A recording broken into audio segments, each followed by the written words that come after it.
بسم اللہ الرحمن الرحیم وبہ نستعین سبحانک لا علم لنا الا ما علمتنا انک انت العلیم الحکیم وصلی اللہ علی نبینا محمد. اعوذ باللہ من الشیطان الرجیم. بسم اللہ الرحمن الرحیم. وما كان لنفس ان تموت الا باذن اللہ کتابا مؤجلا. وقال تعالی منهم من قضى نحبه ومنهم من ينتظر. ناظرین گرامی، گزشتہ 30 جولائی کو یہ اندوہناک افسوسناک خبر ہمیں موصول ہوئی کہ عالم اسلام کی ایک چیدہ شخصیت، جن کا علم میں اعلیٰ مقام، بلند حیثیت تھی اور عملی اعتبار سے بھی یہ کوہ گراں کی حیثیت رکھتے تھے، وہ اس دنیا سے چل بسے اور اللہ تبارک و تعالیٰ کی جوار رحمت میں چلے گئے. شیخ دکتور ضیاء الرحمن العازمی. ہم انہیں جامعہ دارالسلام عمر آباد میں پڑھنے کی وجہ سے عمری نسبت سے بھی پکار سکتے ہیں، جامعہ اسلامیہ مدینہ منورہ میں تعلیم حاصل کرنے کے بنیاد پر مدنی بھی کہہ سکتے ہیں، جامعہ ام القریٰ میں پڑھنے کی وجہ سے مکی بھی کہہ سکتے ہیں، اور جامعہ ازہر مصر میں دکتورا کرنے کی وجہ سے انہیں ازہری بھی کہہ سکتے ہیں. شیخ دکتور ضیاء الرحمن العازمی کی وفات کی خبر یقیناً اہل علم اور ارباب فکر و نظر کے لیے ایک شدید دھچکے کی حیثیت رکھتی تھی، اور انہیں یقینی طور پر یہ احساس ہوتا ہوگا کہ بالخصوص آج کے اس دور میں، جبکہ علم و عمل میں کے میدان میں ایک قسم کا شدید خلا پایا جاتا ہے، کمی محسوس کی جاتی ہے، اور ہم دنیا کے حالات پر نظر ڈالیں تو الحاد اور بے دینی اور مختلف قسم کے فتنوں کی یلغار نظر آتی ہے. ایسے حالات میں چیدہ اہل علم اور عمل کا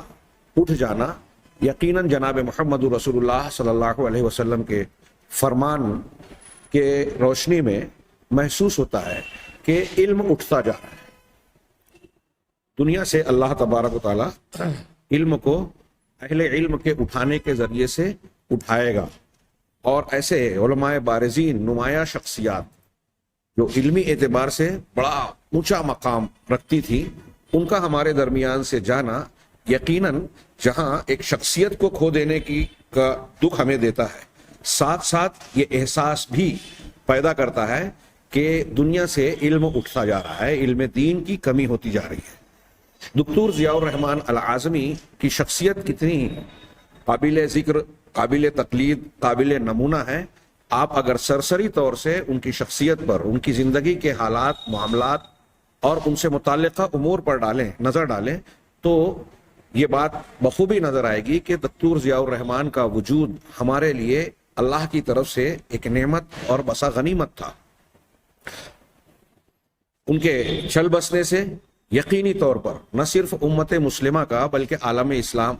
نہ صرف امت مسلمہ اور عالم اسلام کا، جماعت اہل حدیث کا، علمی دنیا کا خسارہ ہے، بلکہ یہ پوری دنیا کا ایک خسارہ ہے اگر صحیح معنوں میں محسوس کیا جائے. شیخ رحمہ اللہ کی زندگی پر ہم اس اعتبار سے سرسری سی نگاہ ڈالیں کہ آپ کی زندگی ہمارے لیے کس طرح نمونہ اور درس کا مفہوم رکھتی ہے. ساتھ ہی ساتھ یہ بھی میں ذکر کرتا چلوں کہ آپ کی وفات پر بجا طور سے پورے عالم اسلام سے تعزیتی پیغامات، مضامین، بیانات دکھائی دیتے ہیں، سنائی دیتے ہیں، اور ہم اس کو پڑھنے کے بعد، سننے کے بعد یہ محسوس کرتے ہیں کہ واقعی امت کا ایک عظیم خسارہ ہوا. شیخ کی زندگی پر ہم سرسری سی نگاہ ڈالیں. 1943 میں آپ کی ولادت اعظم گڑھ ضلع، یو پی کے اعظم گڑھ ضلع میں بلریا گنج کے ایک قصبے میں ہوئی. 1960 میں انہوں نے اسلام قبول کیا. اسلام قبول کرنے کی روداد انہوں نے خود اپنی زبانی ایک انٹرویو میں بیان کی کہ انہیں مولانا مودودی صاحب کی ایک کتاب ستیہ دھرم، جو دین حق کا ہندی ترجمہ تھا، وہ پڑھنے کا موقع ملا. شیخ کے بیان سے یہ بھی ظاہر ہوتا ہے کہ ان کے اندر خود مذہب سے متعلق جستجو کا مادہ تھا،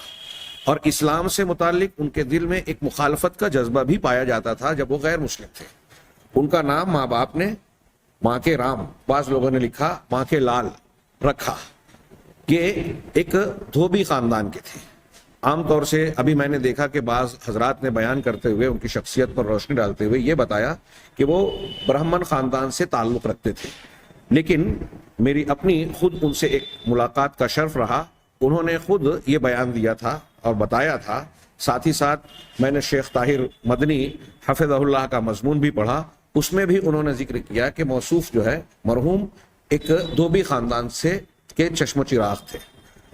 اور ابتدائی تعلیم مقامی اسکولوں میں حاصل کی. انٹر کا کورس شبلی کالج اعظم گڑھ سے کر رہے تھے. اسی دوران مذہب کی جستجو جاگی، تحقیق کر رہے تھے، دین حق کا مطالعہ کیا، اور خود ان کے اپنے بیان کے مطابق انہوں نے قرآن کی جب ایک آیت پڑھی ان الدین عند اللہ الاسلام، کہ اللہ کے نزدیک پسندیدہ اور مقبول دین اسلام ہی ہے، یہ چیز ان کے دل کو تیر کی طرح لگی اور ان کی پیاس اور جستجو کی شدت بڑھ گئی. اب انہوں نے تحقیق شروع کی. ان کا خود کا بیان ایک انٹرویو میں ہے. وہ کہتے ہیں کہ جب میں نے یہ آیت اور اس کا ترجمہ پڑھا ہندی میں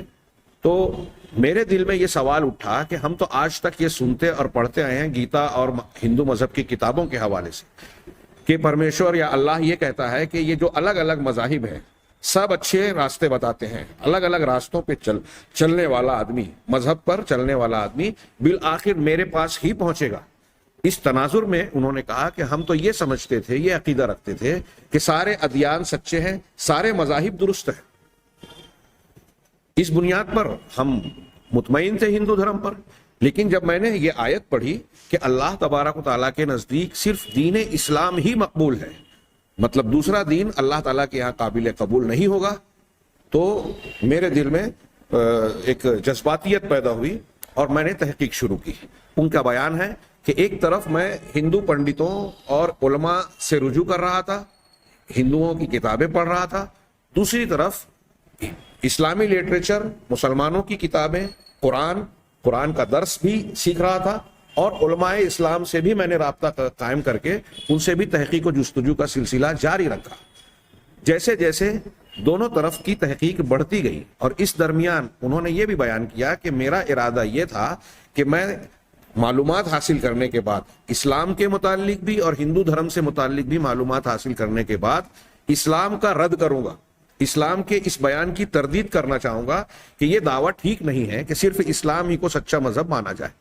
لیکن انہوں نے کہا کہ جیسے جیسے میں تحقیق کرتا گیا، ہندو دھرم سے متعلق بھی معلومات حاصل کرتا گیا، ویسے ویسے میرے سامنے یہ حقیقت آشکار ہوتی گئی کہ ہندو مذہب حقیقت میں کوئی معقول فطری مذہب کی تعلیمات پر مشتمل نہیں ہے، بلکہ اس میں تو شرکیات ہیں، خرافات ہیں، اور ایسی چیزیں ہیں جن کو انہوں نے خود اپنے الفاظ میں کہا کہ واہیات باتیں بھی اس میں موجود ہیں. مجھے محسوس ہوا کہ اس میں عجیب و غریب معاملہ ہے کہ ایک طرف تو ایک آدمی ہندو ماں باپ کے یہاں اگر پیدا ہوتا ہے تو وہ ہندو کہلاتا ہے. اب وہ ایک خدا کو، ایشور کو، اللہ کو مان رہا ہے، یا دو کو مان رہا ہے، 5-7 کو مان رہا ہے، یا کروڑوں خداؤں کو مان رہا ہے، یا کس سب کا انکار کر رہا ہے، عبادت کرتا ہے، پوجا پاٹ کرتا ہے یا نہیں کرتا ہے، اس کے باوجود وہ ہندو کا ہندو ہے. یہاں کوئی کرائٹیریا اور اس طرح کا چوکھٹا ہے ہی نہیں جس کی بنیاد پر یہ کہا جائے کہ فلاں آدمی نے اگر اس کام کو، اس عقیدے کو قبول نہیں کیا یا اس کو قبول کرتا ہے تو وہ ہندو دھرم میں ہوگا یا ہندو دھرم سے باہر ہو جائے گا. یہ بات جو میں بیان کر رہا ہوں انہوں نے اپنے انٹرویو میں اختصار کے ساتھ کہی، اور انہوں نے اپنی کتاب ادیان الہند میں ہندو دھرم کے ضمن میں یہ بات قدر تفصیل سے بڑے اچھے انداز میں بیان کی. ادیان الہند میں جو نصاب تعلیم میں بعض مدارس میں شامل ہے اور اسے میں نے بھی کئی سال پڑھایا، تو شیخ نے اس بات کو اجاگر کیا کہ میری سمجھ میں یہ بات آئی کہ ہندو دھرم کا کوئی خاص ضابطہ اور اصول نظر ہی نہیں آتا، اور اس میں خرافات بھری پڑی ہے، جبکہ اسلام کی تعلیمات ان کے لیے پرکشش محسوس ہوئی. بالآخر 1960 میں انہوں نے اسلام قبول کیا. اس وقت ان کی عمر 16 برس تھی. 16 برس کا یہ نوجوان اسلام کے دائرے میں داخل ہوتا ہے. کچھ دنوں تک چھپ چھپا کر اسلام پر عمل کیا. ابتدا میں ان کا نام کہتے ہیں امام الدین رکھا، بعد میں ضیاء الرحمن رکھا گیا. اور اس دوران جیسے جیسے ان کے بارے میں قرب و جوار میں، اہل خانہ میں یہ بات معلوم ہوتی گئی کہ وہ اسلام میں داخل ہو چکے ہیں، ان کے لیے عرصہ حیات تنگ ہو گیا. اور جیسا کہ تاریخ رہی ہے ہاں عہد اول سے لے کر آج تک کہ کوئی باطل مذہب کا ماننے والا دین حق کو جب قبول کرتا ہے تو اس کے لیے مشکلات کی ایک باڑھ آ جاتی ہے، مخالفتوں کا ایک سلسلہ شروع ہوتا ہے، اور خود اپنے گھر سے یہ معاملہ شروع ہوتا ہے۔ ان کے لیے بھی عرصہ حیات تنگ کیا گیا۔ خود ان کا اپنا بیان ہے کہ اس کے بعد 1.5 سال تک وہ یو پی کے مختلف مقامات پر ادھر ادھر جاتے آتے رہے۔ ہاں، تحقیق کا، مطالعے کا، اسلام سے متعلق جستجو کا مادہ ان کا قائم رہا اور وہ تحقیق و جستجو کرتے رہے۔ بالآخر 1.5 سال کے بعد انہوں نے جنوبی ہندوستان کا رخ کیا، جہاں جامعہ دارالسلام عمر آباد ایک ادارہ ہے۔ ہاں، اس ادارے میں انہوں نے داخلہ لیا۔ ظاہر سی بات ہے کہ 1943 میں ان کی ولادت ہوئی، 16 سال کی عمر میں اسلام قبول کیا۔ 1.5 سال کے بعد وہ جامعہ دارالسلام عمر آباد میں تعلیم حاصل کرنے کے لیے جا رہے ہیں۔ یہاں میں اس لیے خاص طور سے اس بات پر زور دے رہا ہوں کہ جامعہ دارالسلام عمر آباد اور اس کے منتظمین، ذمہ داران، علماء کرام واقعی قابل مبارکباد ہیں کہ اس زمانے سے لے کر اب تک میری معلومات کے مطابق وہاں بڑی عمر کے ایسے لوگ جو دین اسلام کی تعلیمات کو سیکھنے کے شوق رکھتے ہیں، جنہیں دعوت و تبلیغ کے میدان میں کام کرنے کا ذوق ہو، اور ایسے لوگ جو ابھی اسلام کے دائرے میں داخل ہوئے ہوں، ان کی عمر کچھ بھی ہو، مختلف عمروں کے باوجود انہیں جامعہ دارالسلام عمر آباد کے دامن میں سایہ ملتا ہے، اور اسلام کی زبردست تعلیم سے انہیں آراستہ کرنے کا انتظام کیا جاتا ہے۔ یہاں شیخ کا داخلہ ہوا، جہاں انہوں نے 8 سال کا کورس، عربی کا باقاعدہ 8 سالہ کورس صرف 6 سال میں مکمل کیا۔ اس دوران جامعہ دارالسلام عمر آباد کے اساتین علم و فضل، بڑے بڑے علماء کرام، جن میں شیخ عبد الواجد رحمانی رحمہ اللہ، سید عبد الکبیر رحمہ اللہ، شیخ عبد السبحان اعظمی رحمہ اللہ، اور بعض ناموں کو میں بھول رہا ہوں۔ ابھی ہمارے ایک استاد، ایک شیخ موجود ہیں، اللہ تعالیٰ ان کو صحت و عافیت سے نوازے، شیخ حفیظ الرحمن اعظمی عمری حفظہ اللہ، ان لوگوں سے شرف تلمذ حاصل ہوا۔ اس درمیان 6 سال میں آپ اندازہ لگا سکتے ہیں کہ ایک نو مسلم جو اسلام میں داخل ہوا، وہ 8 سالہ کورس 6 سال میں پورا کر رہا ہے، مکمل کر رہا ہے، تو اس کی جستجو، اس کا شوق، اس کا لگن، اس کی محنت کس درجے کی رہی ہوگی۔ ان لوگوں سے ایک طرف استفادہ کیا، درسی کتابوں کو 8 سال کے کورس کو 6 سال میں مکمل کیا، اور ساتھ ساتھ اپنا مطالعہ، اپنی تحقیق اور جستجو بھی جاری رکھی۔ اور بعض اشارات سے، بعض بیانات سے یہ معلوم ہوتا ہے کہ اسی درمیان چونکہ وہ خود ایک کفر اور شرک کے دائرے سے نکل کر توحید اور ایمان کے دائرے میں آئے تھے، اس لیے ان پر کسی خاص مسلک کی چھاپ نہیں تھی، تقلیدی مذہب یا کوئی خاص فکر کا تعصب اور کسی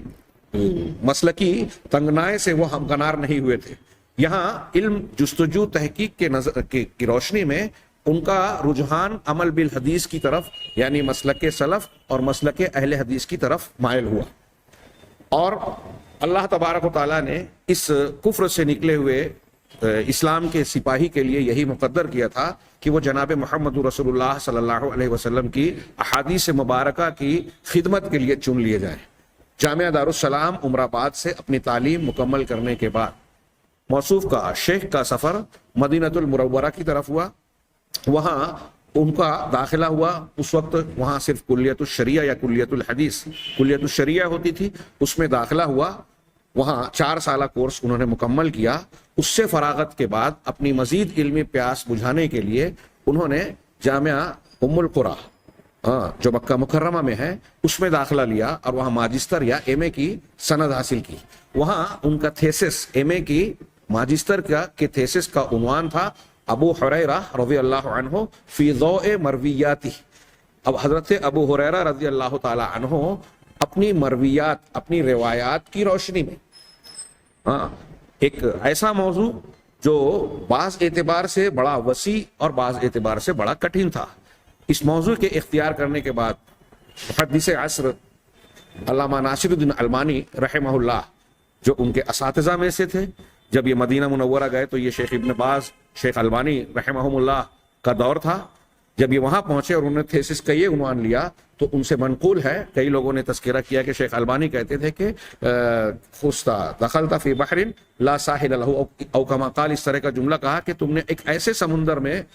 داخلہ لیا ہے، ایک ایسے سمندر میں تم کود پڑے ہو جس کا کوئی کنارہ اور ساحل نہیں ہے، بڑا وسیع سمندر ہے۔ اس مشکل موضوع پر تھیسس لکھی شیخ نے، اور یہاں میں ان کے اس تھیسس سے متعلق کچھ بات کو واضح کرنا بہت اہم اور ضروری سمجھتا ہوں، جسے آج بہت سارے لوگ قابل توجہ نہیں سمجھتے، یا جو ان کی معلومات میں نہیں ہوگا بہت سارے مسلمانوں کی۔ شیخ رحمہ اللہ اسلام میں داخل ہوئے اور انہیں اسلام کے مخالف بعض اعتراضات کا اچھی طرح ادراک تھا کہ مخالفین کیا کچھ کرتے ہیں۔ احادیث رسول کے سلسلے میں ان کے علم میں یہ بات تھی کہ جو لوگ اللہ کے نبی صلی اللہ علیہ وسلم کی احادیث کو نشانہ بناتے ہیں وہ مستشرقین ہوں، اور مستشرقین کے چبائے ہوئے نیوالوں کو پھر سے چبانے والے ہمارے یہاں علم دین میں کم اور جدید علوم میں مہارت حاصل کرنے والے بعض مسٹر حضرات جو مغرب سے مرعوب ہیں اور انکار حدیث کی وادیوں میں جا پڑے، مستشرقین سے اور غیروں سے ان کے اعتراضات سے مرعوب ہو کر۔ ان کے یہاں ایک بڑا اعتراض یہ ہے کہ سیدنا حضرت ابو ہریرہ رضی اللہ تعالی عنہ یہ 7 ہجری میں مسلمان ہوئے، اللہ کے نبی صلی اللہ علیہ وسلم کی خدمت میں زیادہ سے زیادہ 4 سال رہے۔ 4 سالہ مدت میں آپ کی مرویات دوسرے صحابہ کرام کے مقابلے میں سب سے زیادہ کیوں ہیں؟ خود حضرت ابو ہریرہ کا قول امام بخاری نے کتاب العلم میں نقل کیا کہ میرے پاس اللہ کے رسول صلی اللہ علیہ وسلم کی سب سے زیادہ احادیث ہیں، سوائے حضرت عبداللہ بن عمرو بن عاص کے، اس لیے کہ وہ حدیثوں کو لکھ لیا کرتے تھے، میں لکھتا نہیں تھا۔ اور اس کی وجہ بھی بیان کی حضرت ابو ہریرہ نے کہ صحابہ کرام اپنے دوسرے مشاغل میں مصروف ہوتے تھے، پیشوں میں، کام دھندوں میں، اور فرصت کے اوقات یا جس سے جیسا موقع ملتا اللہ کے رسول اللہ کی خدمت میں حاضر ہوتا، لیکن میں آپ کے ساتھ مسلسل لگا ہوا ہوتا۔ گویا حضرت ابو ہریرہ رضی اللہ تعالیٰ عنہ 24 گھنٹہ نبی کریم صلی اللہ علیہ وسلم کی صحبت اختیار کرنے کی کوشش کرتے تھے، آپ کے دروازے پر، آپ کے ساتھ میں، آپ کی درسگاہ میں، ہر جگہ آپ کے ساتھ ہوا کرتے تھے۔ دکتور ضیاء الرحمن اعظمی رحمہ اللہ نے یہ ٹھانی کہ مستشرقین اور منکرین حدیث کا یہ اعتراض کہ حضرت ابو ہریرہ رضی اللہ تعالیٰ عنہ کی اتنی مرویات ہے، گویا اس پر شکوک و شبہات کے بادل ڈالے جائیں اور پھر پورے ذخیرہ احادیث پر سوالیہ نشان بنایا جائے کہ یہ قابل اعتبار نہیں ہے۔ چنانچہ انہوں نے کہا کہ یہ 4 سال میں حضرت ابو ہریرہ کی روایت 5300 کچھ روایتیں بنتی ہیں، یہ کیسے ممکن ہے؟ شیخ نے اپنے تھیسس میں، اپنی تحقیقی مقالے میں انہوں نے یہ بیان کیا کہ یہ جو بتایا جاتا ہے کہ سیدنا ابو ہریرہ رضی اللہ تعالی عنہ کی 5338 کچھ روایتیں ہیں، تو یہ دراصل سندوں کے اعتبار سے کہا گیا کہ اتنی سندیں ہیں، متن کے اعتبار سے نہیں کہا گیا۔ اچھی طرح سمجھے، میں یہاں ایک مثال دے کے تھوڑی سی وضاحت کروں کہ فرض کیجئے کہ حدیث کا ایک متن ہے کہ اللہ کے رسول صلی اللہ علیہ وسلم فرمایا کہ اللہ کی بندیوں کو مسجد جانے سے نہ روکو، لا تمنعوا اماء اللہ ام مساجد اللہ، او کما قال او کما ورد۔ اب ایک متن یہ ہے، لیکن اس ایک متن کو اگر 5 سندوں سے روایت کیا کسی محدث نے یا امام بخاری نے یا کسی اور نے، تو اسی ایک متن ایک ہی ہے، لیکن سند الگ الگ ہو جانے کی وجہ سے کہا جاتا ہے محدثین کے یہاں کہ یہ 5 حدیث ہے۔ متن ایک ہی ہے، سند الگ الگ ہے۔ تو اس اعتبار سے شیخ نے تحقیق کر کے یہ بتایا، اور اس کتاب کو لکھنے کے لیے انہوں نے 5ویں صدی ہجری تک حدیث کی جتنی کتابیں لکھی گئی تھی ان سب کا مراجعہ کیا، مصادر اور مراجع کی حیثیت سے 170 حدیث کی کتابوں کی طرف رجوع کیا، 170 حدیثوں کی کتابوں سے رجوع کیا۔ خیر یہ تو الجامع الکامل کے لیے کیا، یہ میں حضرت ابو ہریرہ والی بات بتا رہا ہوں کہ 5000 ان کے کتب ستہ کے علاوہ مسند احمد سے رجوع کیا۔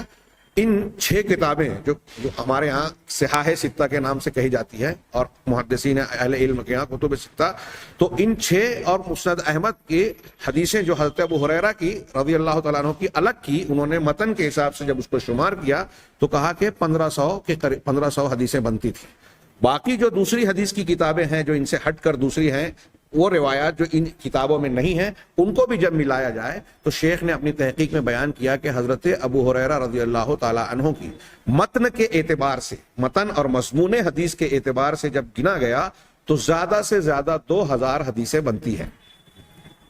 اچھی طرح ذہن نشین کیجیے، یہ اس وقت کام کیا تھا انہوں نے، شیخ نے 2000 حدیثیں جامع ام القرآن میں ماجسٹر کرتے ہوئے جو تھیسس لکھی۔ اب انہوں نے بیان کیا کہ اب اس حساب سے اگر غور کیا جائے تو حضرت ابو ہریرہ رضی اللہ تعالیٰ عنہ 4 سال تک نہ جناب محمد رسول اللہ صلی اللہ علیہ وسلم کی خدمت میں رہے، اور اس طرح رہے کہ ہر وقت آپ کا سایہ بنے ہوئے رہتے تھے، آپ کی خدمت میں حاضر رہا کرتے تھے۔ ان 4 سال کو اگر ہم دنوں میں بانٹے تو لگ بھگ 1000 دن بنتے ہیں، اور حدیثیں کتنی ہیں ان کی مرویات؟ صرف 2000۔ تو اس اعتبار سے جب بانٹا جائے اس کو دن کے پرتی دن کے اعتبار سے، ایک دن کے اعتبار سے، تو ایک دن میں حضرت ابو ہریرہ رضی اللہ تعالیٰ عنہ نے صرف 2 حدیثیں روایت کی۔ ایک دن میں 2 حدیثیں۔ آپ تھوڑی دیر کے لیے غور کیجئے کہ آپ کسی انسان کے ساتھ رہ رہے ہیں، اگر 4 سال کسی انسان کے ساتھ 5 گھنٹہ بھی رہیں، 4 گھنٹہ بھی رہیں، تو کیا ایک دن میں صرف 2 باتیں اس سے سنیں گے؟ نبی کریم صلی اللہ علیہ وسلم کا 4 سال تک صحبت و سنگت، اور وہ بھی طویل صحبت و سنگت دن بھر میں رہنے کے باوجود حضرت ابو ہریرہ رضی اللہ تعالی عنہ کی کل مرویات 2000 سے زیادہ نہیں ہوتی۔ شیخ نے یہ تحقیق پیش کی۔ اس اعتبار سے منکرین سنت کا یہ اعتراض زائل ہو جاتا ہے۔ منکرین حدیث صحابہ کرام میں خاص طور سے حضرت ابو ہریرہ رضی اللہ تعالی عنہ کو نشانہ بناتے ہیں، تابعین میں امام زہری کو، اور بعد میں حضرت امام بخاری کو، اور وہ اس لیے ان حضرات کو نشانہ بناتے ہیں کہ علم حدیث کی اور جمع حدیث کا جو معاملہ ہوا، اور دنیا کے سامنے ذخیرہ حدیث جو اللہ کے نبی صلی اللہ علیہ وسلم کی مرویات کی شکل میں موجود ہے، ان کو روایت کرنے میں ان شخصیات کا مختلف ادوار میں نمایاں کردار رہا۔ اگر ان شخصیات کو مجروح کر دیا جائے تو پورا ذخیرہ حدیث جو ہے وہ مشکوک ہو جاتا ہے، اس پر سوالیہ نشان اٹھایا جا سکتا ہے۔ چنانچہ شیخ نے ایسا زبردست اس وقت جواب دیا، اور شیخ کی تحقیق سامنے آنے کے بعد دنیا کے مختلف ماہرین علوم، اسکالرز نے اس سے استفادہ کیا، اسے لوگوں کے سامنے بیان کیا، منکرین حدیث کے سامنے بطور رد ان دلیلوں اور اس تحقیق کو پیش کیا۔ ایک طرف یہ معاملہ ہے، دوسری طرف سیدنا ابو ہریرہ رضی اللہ تعالی عنہ سے متعلق ایک معاملہ یہ بھی ہے کہ ہمارے یہاں تقلیدی جمود کی بنیاد پر حنفی المسلک حضرات جو ان میں غالی ہیں، ان کا بھی حضرت ابو ہریرہ رضی اللہ تعالی عنہ پر دبے یا چھپے الفاظ میں کسی نہ کسی شکل میں طعن و تشنیع کا سلسلہ قدیم زمانے سے جاری ہے۔ اصول فقہ کی بعض کتابوں میں یہاں تک لکھ دیا گیا کہ حضرت ابو ہریرہ اور حضرت انس رضی اللہ عنہما فقیہ نہیں تھے۔ یہ بوتا الزام کیوں لگایا گیا؟ اس لیے لگایا گیا کہ حضرت ابو ہریرہ اور حضرت انس رضی اللہ عنہما کی روایات سے ان کے اپنے اختیار کیے ہوئے مسلک اور مسائل پر ضرب پڑتی، ان کی حدیثوں سے ان کے مسلک کا بہت زیادہ رد ہوتا تھا، اس لیے یہ کہہ دیا کہ وہ فقیہ نہیں تھے۔ بتائیے کیا فقیہ وہ ہو سکتا ہے جو حدیث نہ جانے؟ فقاہت یا فقہ فی الدین کسے کہتے ہیں؟ قرآن اور حدیث کی صحیح سمجھ رکھنے والا۔ اگر اس بات پر، اس موضوع پر کوئی تحقیق کرے کہ سیدنا ابو ہریرہ رضی اللہ تعالی عنہ اور حضرت انس بن مالک رضی اللہ تعالی عنہ کی فقاہت کس درجہ گہری اور کتنی بلند تھی، تو میرا یقین ہے، اور ایسے ثبوت آپ کو حدیث کی کتابوں اور ان کے دیے جانے والے فتووں، اور حضرت ابو ہریرہ رضی اللہ تعالی عنہ کی بہت ساری وہ حدیثیں جہاں وہ حدیث کو بیان کرتے ہیں اور اس حدیث سے استدلال کر کے یہ بتاتے ہیں کہ اگر چاہو تو اس حدیث کے مصداق قرآن کی فلاں آیت پڑھ سکتے ہو، اور کئی مقامات پر انہوں نے لوگوں کو فتویٰ دیا، مدینہ کے گورنر کی حیثیت سے کچھ دن کام کیا، ان کے مختلف زندگی کے پہلوؤں کو اور ان کے علمی جواہر پاروں کو سامنے رکھا جائے تو انسان اس نتیجے پر پہنچنے میں دیر نہیں لگائے گا کہ حضرت ابو ہریرہ رضی اللہ تعالی عنہ فقہ میں دین کی سمجھ میں انتہائی اعلیٰ سطح پر فائز تھے، اور ان کا شمار علماء صحابہ میں کیا جا سکتا ہے۔ یہ میں محض ہوائی دعویٰ نہیں کر رہا ہوں، اس کے علمی بے شمار دلائل پیش کیے جا سکتے ہیں۔ یہاں صرف اتنا ہی نہیں کیا گیا کہ حضرت ابو ہریرہ رضی اللہ تعالیٰ عنہ کی فقاہت پر جو ہے وہ طعن تشنیع کیا گیا، بلکہ آگے بڑھنے کے بعد ان کو مختلف قسم کے مطاعن سے مطعون کیا گیا۔ عبد الفتاح ابو غدہ اور زاہد الکوثری نے اس سلسلے میں انتہا کر دی۔ بعض علماء بتاتے ہیں کہ زاہد الکوثری آخری وقت میں جنونی اور ہذیانی کیفیت میں ابو ہریرہ چیخا کرتا تھا، اور ایسا لگتا تھا جیسے وہ حضرت ابو ہریرہ سے کہ جناب میں معذرت خواہ ہے اور ان سے جو ہے معافی مانگنا چاہتا ہے. ہاں بہرحال سیدنا ابو ہریرہ رضی اللہ تعالی عنہ کی شخصیت صحابہ کرام میں روایت حدیث کے متعلق ایک نمایاں شخصیت ہے. شیخ نے ان کی شخصیت کا دفاع کیا، اور یہاں ایک صحابی کی ایک شخصیت کا دفاع کے ساتھ ساتھ ان لوگوں کو بھی غور کرنا چاہیے جو اپنی تحریک اسلامی کے نام پر خلافت و ملوکیت، خلافت کس طرح ملوکیت میں تبدیل ہوئی، اس نام پر بعض صحابہ کرام کو تان و تشنیع کا نشانہ بناتے ہیں اور ان پر ضرب لگانے کی کوشش کرتے ہیں. حضرت امیر معاویہ، حضرت عمرو بن عاص، حضرت مغیرہ بن شعبہ اور پھر ان کے متوسط سے تمام دیگر صحابہ کرام جو ان کے ساتھ تھے ان کو مطعون کرتے ہیں اور رافضیت اور باطنیت کا دروازہ کھولتے ہیں. اہل سنت سے مخالفت کرتے ہیں، اہل سنت کے ثابت شدہ عقیدے کہ تمام صحابہ کرام عدول ہیں، تمام صحابہ کرام کے تعلق سے جو ہے اہل سنت کے عقیدے کا جز ہے کہ ان کے تعلق سے ہم راضی ہیں اس لیے کہ اللہ اور رسول ان سے راضی تھے. اس کی مخالفت کرتے ہوئے جو طبقہ اور جو آج یہ بیان کرنے کی کوشش کرتا ہے کہ دکتور ضیاء الرحمن کے اسلام لانے میں ان کا بنیادی کردار ہے، ابتدائی دور میں یقیناً تحریک اسلامی کے بعض لوگوں کا تعاون انہیں حاصل رہا، لیکن اس معاملے کا پورا کریڈٹ اپنے خانے میں کرنا یہ ایک قسم کی دعوتی عصبیت کا حصہ ہے. کیونکہ دکتور ضیاء الرحمن نے تحقیق کی، جستجو کی، علم حاصل کیا جہاں سے انہیں ملا، اور پھر اس علم کے حصول کے بعد دلائل اور بصیرت کی بنیاد پر انہوں نے مسلک کتاب و سنت کو اختیار کیا. جامعہ ام القری میں تعلیم حاصل کرنے کے بعد شیخ کو رابطہ عالم اسلامی میں ملازمت ملی، کام کا موقع ملا، ایک مختلف شعبوں سے وہاں وابستہ رہے اور اس کے ذمہ دار کی حیثیت سے کام کیا. خود ان کا بھی بیان ہے، اور ملاقات کے دوران میں اپنے آپ کو خوش قسمت سمجھتا ہوں کہ دکتور سے میں اس کا تذکرہ آگے کروں گا. انہوں نے یہ بیان کیا کہ رابطہ میں جس وقت یہ اپنی ذمہ داری نبھا رہے تھے اس وقت دعوت کے مقصد سے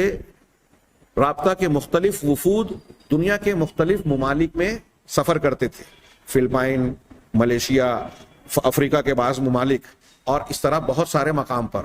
جاوا وغیرہ. تو دکتور نے بتایا کہ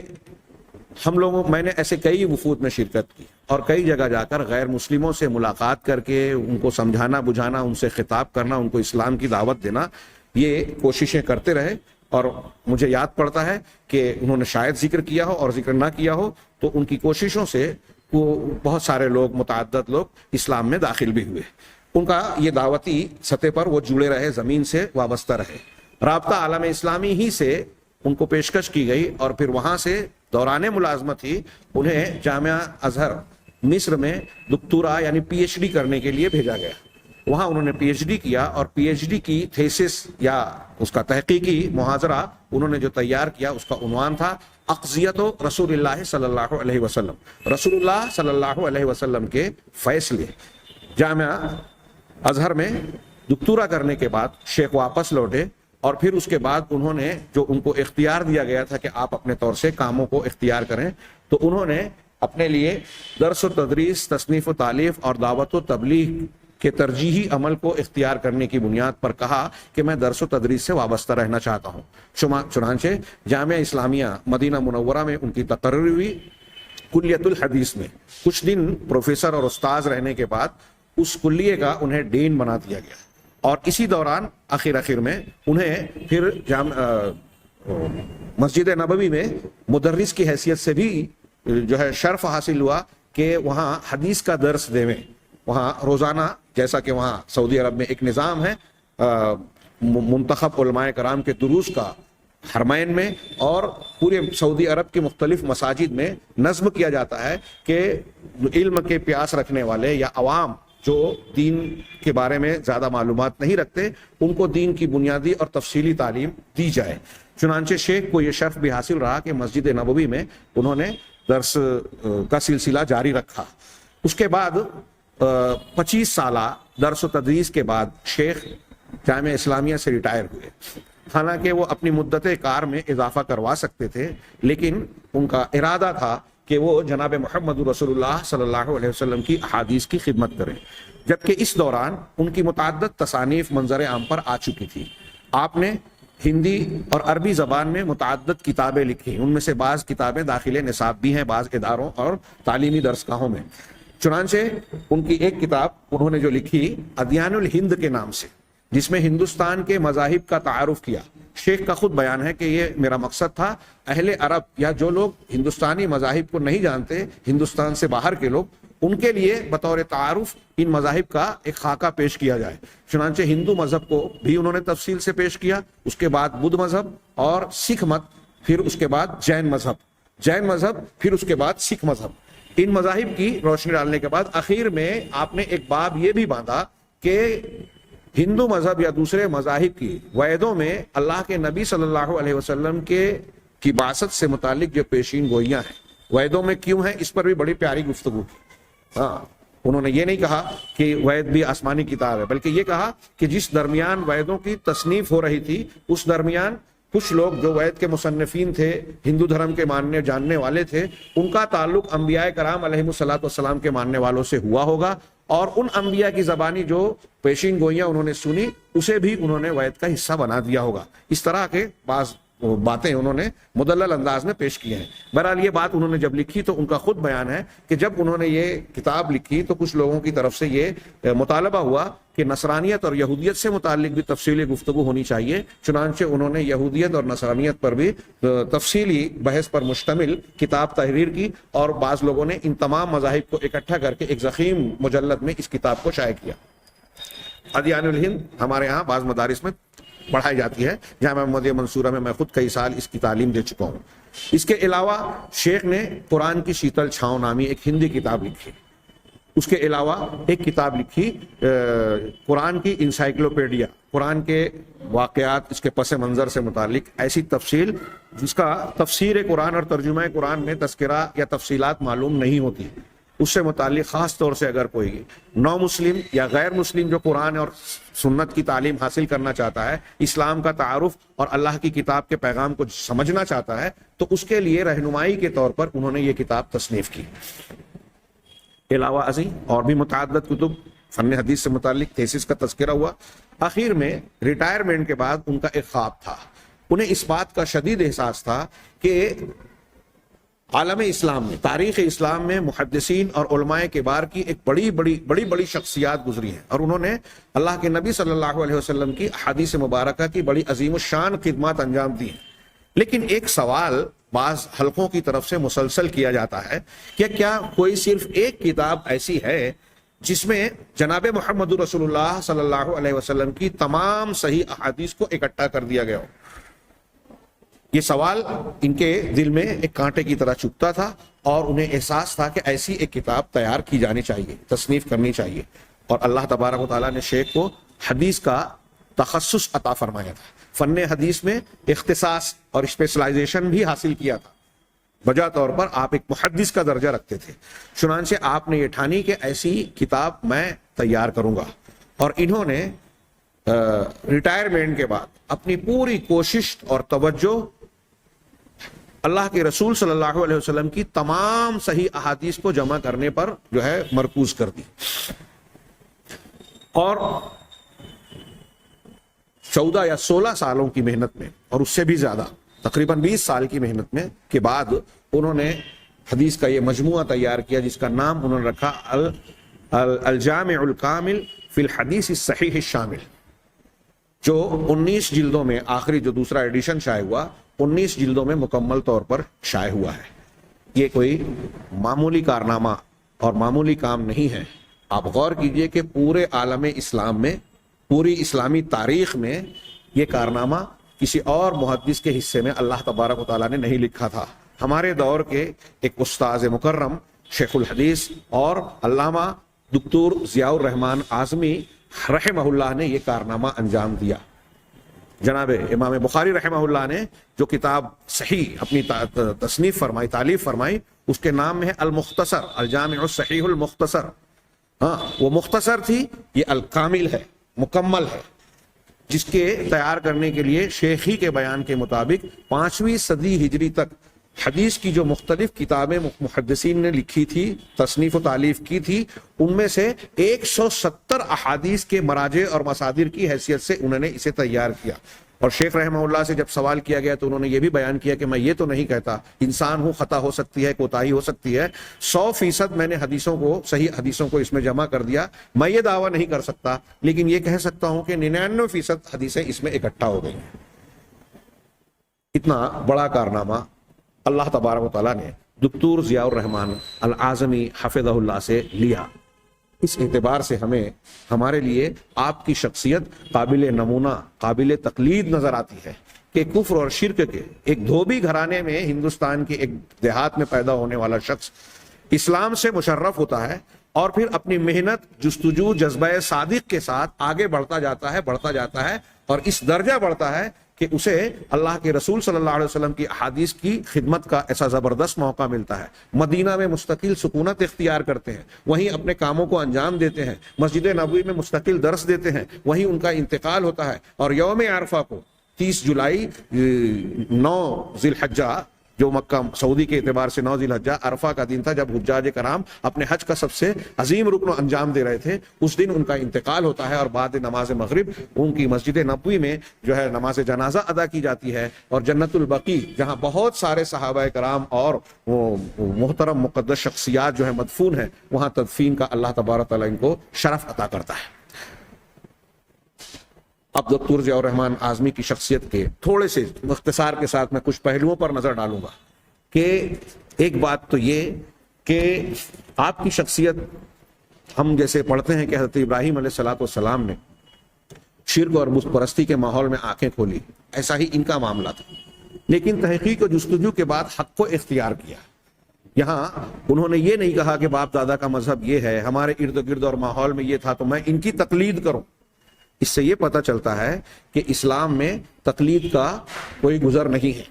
باپ دادا کی تقلید یا باپ دادا کا مذہب اور ان کی روایات کو قبول کرنا دلیل نہیں ہے، ہدایت نہیں ہے۔ اللہ تعالیٰ نے انسانوں کو جو عقل و شعور، فہم و فراست عطا کیا ہے، اس کی بنیاد پر دین کے معاملے میں، مذہب کے معاملے میں بندہ مکلف ہے اس بات کا کہ سچائی کی کھوج کرے، تحقیق و جستجو سے کام لے۔ شیخ نے یہ کھوج کی۔ ہاں، اور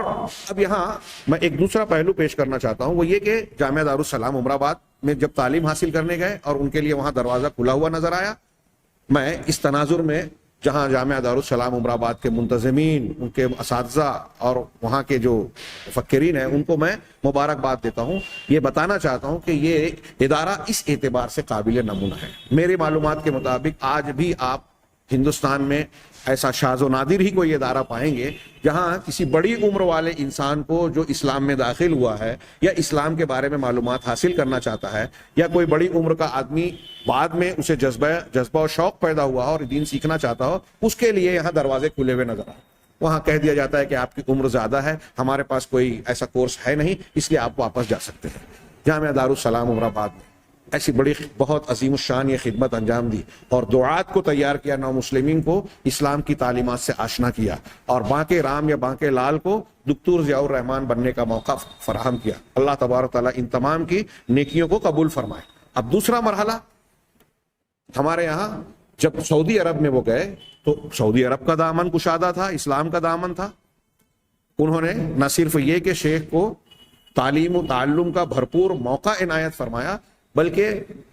مادی اعتبار سے بھی ان کے لیے ایسے راستے کھلے، ایسے مواقع عطا فرمائے کہ شیخ مادی اعتبار سے بھی محتاجگی کا شکار نہیں رہے۔ یہاں میں خاص طور سے تذکرہ کرنا چاہتا ہوں کہ ایک حلقہ تحریک اسلامی یا جماعت اسلامی کا آج دبے لفظوں میں یا اشارے کنایوں میں یہ بتانے کی کوشش کرتا ہے کہ دکتور ضیاء الرحمن اعظمی کا تعلق ان سے تھا، چونکہ ان کے بلیریا گنج کے میں تعلیم حاصل کی شبلی کالج میں، اور وہاں ایک ماحول تھا، بعض جماعت اسلامی والوں سے وابستگی ہوئی، مولانا مودودی صاحب کی بعض کتابیں پڑھی، تو یہ ان کے یہاں ایک مزاج بن جاتا ہے۔ چونکہ سیاسی انداز کا دین یہ لوگ اختیار کرتے ہیں، اس لیے اس طرح کی کوشش کرتے ہیں کہ ایسے کارناموں کو بیان کر کے یہ بتائیں کہ ہمارا معاملہ ایسا ایسا ہے۔ میں ان کی جو نیکیاں ہیں، مولانا مودودی صاحب کی تصنیفات کے ذریعے سے جن کو ہدایت ملی، میں دعا کرتا ہوں کہ پروردگار اس کا ان کو اجر جزیل عطا فرمائے، ان کی لغزشوں کو معاف فرمائے۔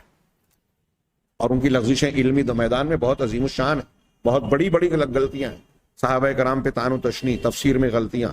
انسان خطا سے خطا ہوتی ہے، اللہ معاف فرمائے، لیکن بعض غلطیاں بہت عظیم الشان ہیں۔ اور اس کے تناظر میں نے کہ جیسا کہ اس سے پہلے بعض دروس میں کہا، حافظ صلاح الدین یوسف صاحب کے تعزیتی کلمات میں ان کے تعارف کے سلسلے میں نے کہا تھا کہ ان لٹریچرز کے ذریعے سے ایسی تربیت یافتہ نسل وجود میں آ گئی ہے جو مسلک کتاب و سنت کو اور اس کے ماننے والوں کو مسلسل طعن و تشنیع کا ہدف بناتے ہیں۔ ان کی اچھائیاں نظر نہیں آتی، اور اگر کوئی خامی چاہے وہ غلط انداز میں ہی نظر آ جائے، یعنی ثابت شدہ نہ ہو، اسے خوب اچھالا جاتا ہے، میڈیا میں دیا جاتا ہے، وائرل کیا جاتا ہے۔ میں یہاں ان سے یہ سوال کرنا چاہتا ہوں کہ آپ کی ایک کتاب پڑھ لینے سے یا بعض معاملات میں تعاون کر دینے سے آپ دکتور ضیاء الرحمن صاحب کے اسلام قبول کرنے اور کارناموں کے پیچھے اپنا وجود بیان کر رہے ہیں۔ یہاں اس بات کو کیوں سرسری تذکرہ کرتے ہیں آپ کہ جامعہ اسلامیہ مدینہ منورہ میں انہوں نے تعلیم حاصل کی کلیت الشریعہ میں،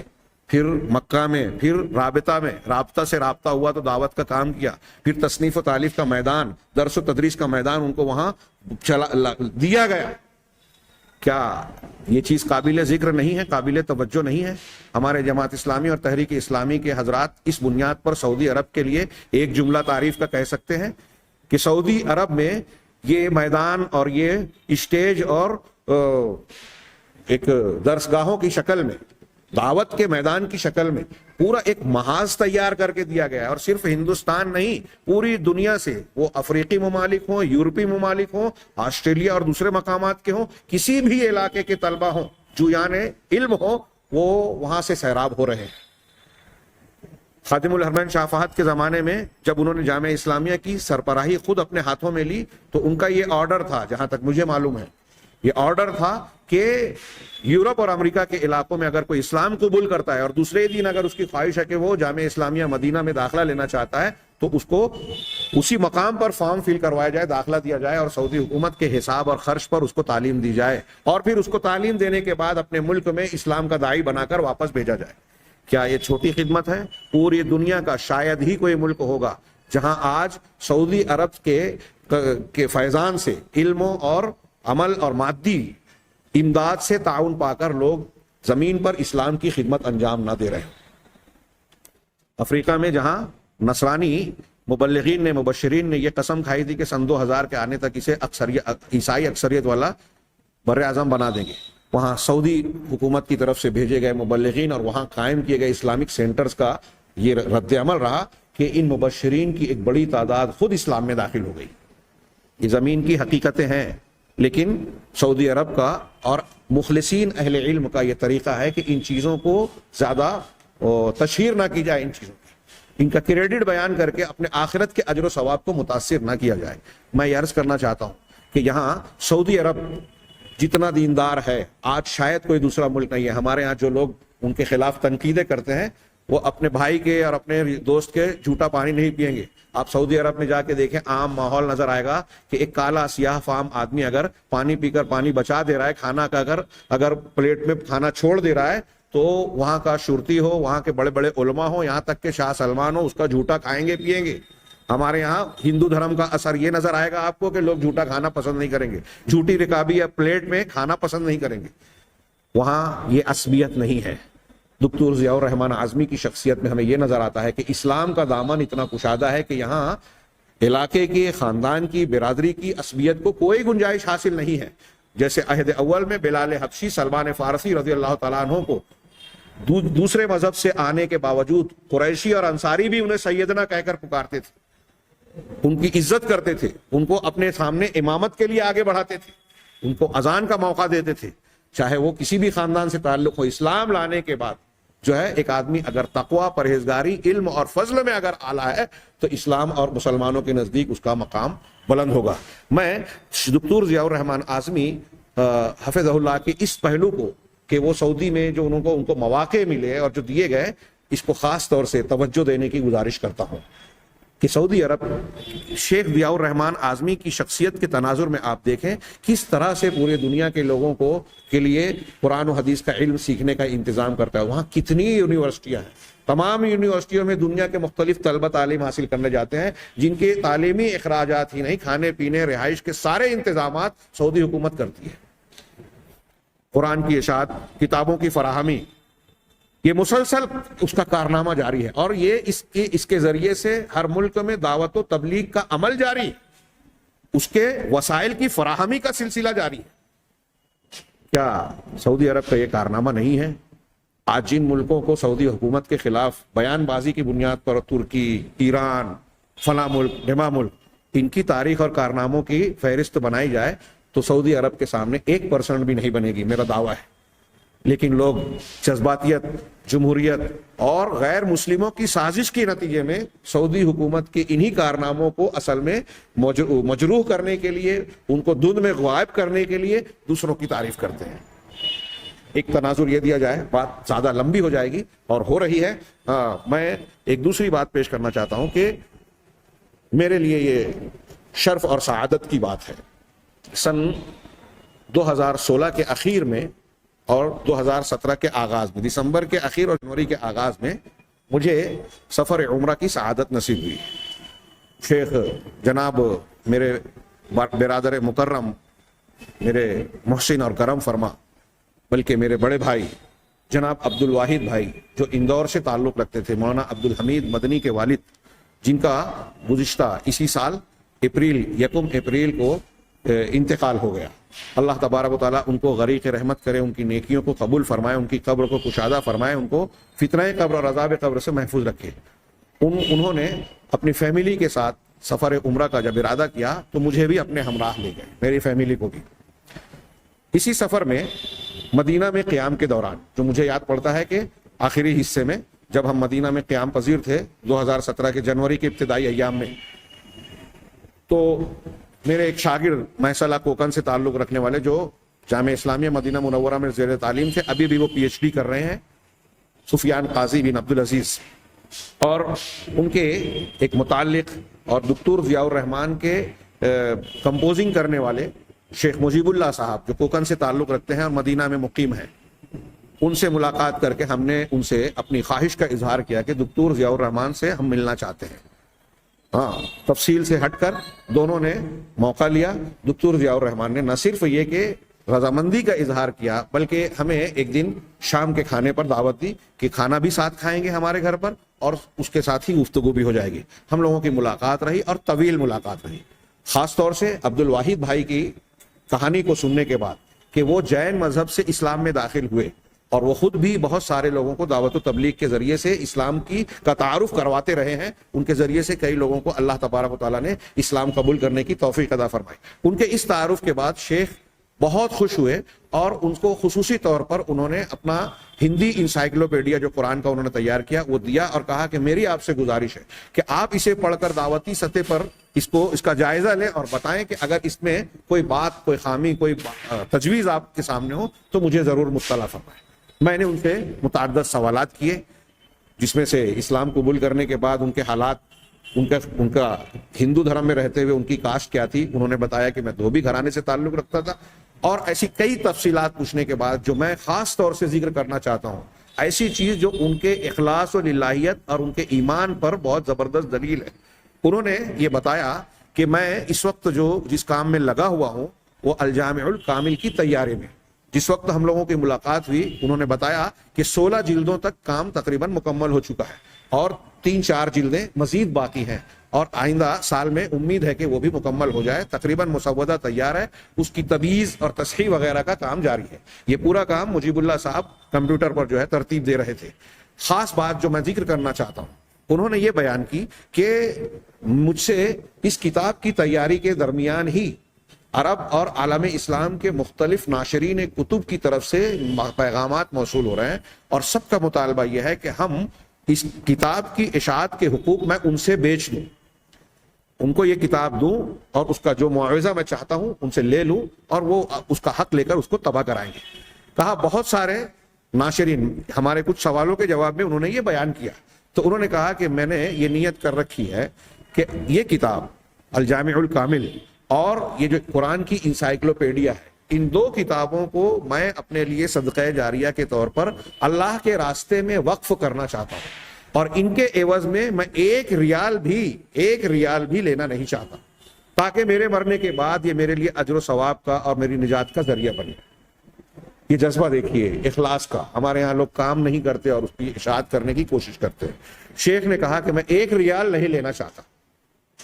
یہ کوئی چھوٹا موٹا کام تھا نہیں. الجامع الکامل صرف ان کی ایسی کتاب ہے, ایسی تالیف ہے کہ میں ایسا سمجھتا ہوں کہ عالم اسلام کا کوئی بھی مؤلف اسے منہ مانگا دام دے کر خریدنے کے لیے تیار ہوگا.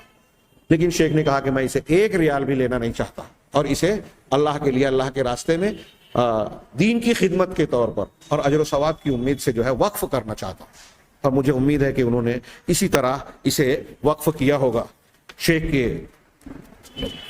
کی زندگی میں جو ان کا یہ جذبہ ہم نے دیکھا, پھر ان کی ساتھ میں ان کی مہمان نوازی اور ان کا اخلاق دیکھا. ہم لوگ کوئی بہت بڑے شخصیت نہیں تھے, لیکن شیخ نے اس طرح سے ملاقات کی کہ ہمیں یہ محسوس نہیں ہوا کہ ہم اتنی عظیم الشان شخصیت سے ملاقات کر رہے ہیں. اپنے چھوٹے پن کا ہمیں احساس ہی نہیں ہونے دیا. بھرپور اسلامی اخلاق کا انہوں نے مظاہرہ کیا. اس بنیاد پر میں کہہ سکتا ہوں ان کے اخلاص کو دیکھ کر, ان کے عمل کو دیکھ کر, ان کے اچھا یہاں اتنا ہی نہیں بلکہ میں نے ان سے ان کی ایک کتاب کے ترجمے کا جو میں پڑھاتا تھا, ان سے اجازت مانگی کہ میں چاہتا ہوں اس کو ترجمہ کروں اور ہندوستانی ماحول کے اعتبار سے اس میں کچھ حواشی اور اضافہ بھی حاشیے کی شکل میں بڑھا دوں. تو شیخ نے مجھ سے مسکرا کر یہ کہا کہ وہ جس ناشر نے ہم سے اسے لیا ہے تو اس سے یہ معاہدہ ہے کہ میں کسی اور کو اس کی اجازت نہیں دوں گا, لیکن وہ عربی سے متعلق بات ہے. پھر بھی میں تمہیں اجازت نہیں دیتا لیکن تم کو منع بھی نہیں کرتا.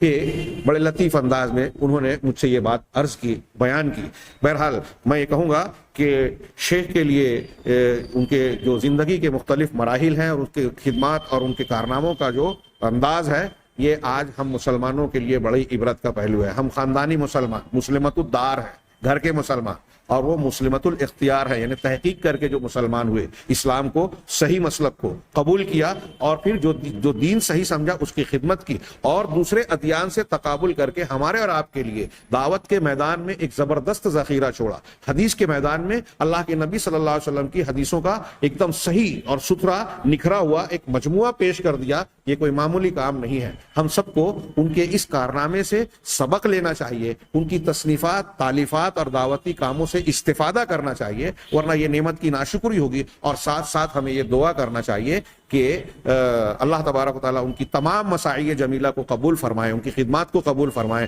ان کی قبر کو روضۃ من ریاض الجنہ بنائے اور ان کو جنت الفردوس کے اعلیٰ مقام سے نوازے, ان کے درجات کو خوب خوب خوب بلند کرے, اور ہمیں بھی ان کے ایسے پسماندگان میں بنائے جو ان کے نقش قدم پر چلیں اور دین کی خدمت کا جذبہ لے. شاہ ہو یا ہو گدا, حاکم ہو یا حکمراں, وہ نہیں مرتے کبھی, جیتی ہیں جن کی نیکیاں. اللہ تبارک و تعالیٰ سے دعا ہے کہ ہمارے شیخ کے رحلت کے بعد جو خلا پیدا ہوا ہے اس خلا کو کسی قدر ہمیں اور آپ کو اور دنیا اہل علم کو پورا کرنے کی ہمیں توفیق عطا فرمائے, اسلام کا ہمیں خادم بنائے. وآخر دعوانا ان الحمد للہ رب العالمین.